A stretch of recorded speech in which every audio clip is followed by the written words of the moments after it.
राधानगरी तालुक्यातील काँग्रेस पदाधिकाऱ्यांनी आमदार सतेज पाटील यांची भेट घेत काँग्रेसची निष्ठा कायम ठेवण्याचा निर्धार व्यक्त केला।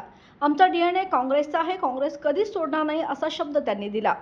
यावेळी कार्यकर्त्यांनी खासदार शाहू छत्रपती व आमदार सतेज पाटील यांच्या नेतृत्वात काम करण्याचा संकल्प केला। सतेज पाटील यांनी निष्ठावंत कार्यकर्तेच पक्षाचे खरे शिलेदार आहेत असं सांगत कार्यकर्त्यांचं मनोबल वाढवलं। आगामी निवडणुकात जोमाने काम करण्याचा निर्धार या बैठकीत व्यक्त करण्यात आला।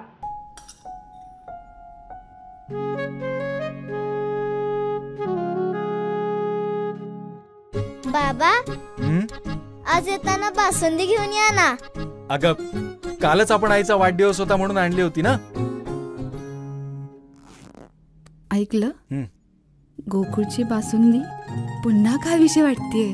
खरं सांगू, मलाही खावीशी वाटतेय। पुन्हा पुन्हा खावीशी वाटणारी गोकुळ बासुंदी।